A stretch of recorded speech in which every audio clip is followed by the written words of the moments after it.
নমস্কার বন্ধুরা, আমি ইন্দ্রাণী স্টোরিভার্সে আপনাদের পুনরায় স্বাগত। কেমন আছেন সবাই? আশা করি খুব ভালো আছেন। আমিও ভালো আছি। চলুন, আজ আমি আপনাদের জন্য একটি অন্যরকম গল্প নিয়ে এসেছি। যদি গল্পটা ভালো লাগে, শেয়ার করে দিয়ে আপনাকেও শোনার সুযোগ করে দেবেন। ভালো লাগলে লাইক করবেন, আপনাদের মতামত কমেন্টে জানাবেন, আর চ্যানেলটি সাবস্ক্রাইব করে আমার পাশে থাকবেন। চলুন তাহলে আজকের গল্প শুরু করি। পুরাকালে আমাদের দেশে বহু রাজা ছিল। বহু রাজারা রাজত্ব করে গেছে। তো এক রাজার শখ হয়েছে দুধ দিয়ে পুকুর বানাবেন, মানে দুধ পুকুর বানাবেন। তো যেমন ভাবা তেমন কাজ।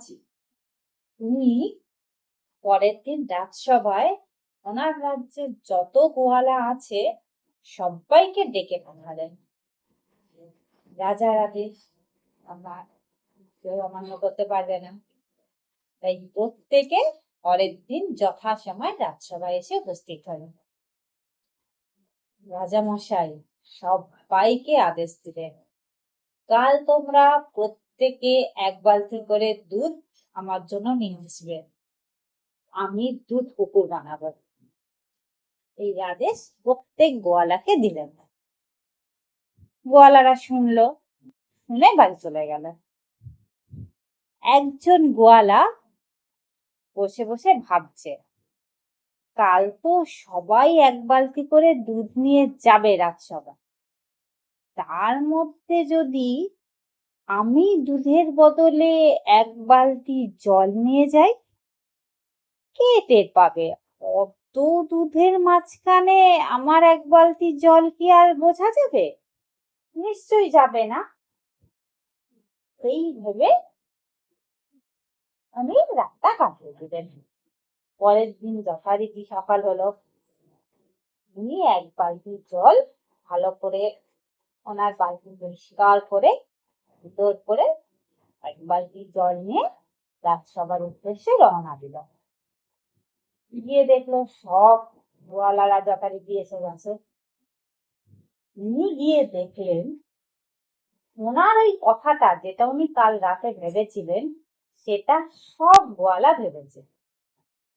সবাই তো আগামীকাল রাজসভায় এক বালতি দুধ নিয়ে যাবে, যদি আমি এক বালতি জল নিয়ে যাই তাহলে আর কার চোখে পড়বে কে জানতে পারবে। কারোর বালতিতে কিন্তু দুধ নেই, সবার বালতিতেই এক বালতি করে জল। তো বন্ধুরা, এই ছিল আজকের গল্প। এই গল্প থেকে আপনারা কি শিখলেন এটা আমাকে কমেন্ট করে জানান। আমি অপেক্ষায় থাকবো। ঠিক আছে?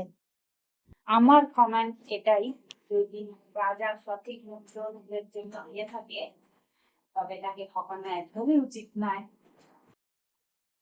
আর যদি রাজা সঠিক মূল্য দিয়ে না থাকেন তাহলে যা করেছে বেশ করেছে। আপনাদের মতামতটা আমাকে অবশ্যই জানাবেন। আবার নতুন একটি গল্প নিয়ে পরের এপিসোডে ফিরে আসবো। আবার আগামীকাল। ভালো থাকবেন, সুস্থ থাকবেন। ততক্ষণের জন্য বাই বাই।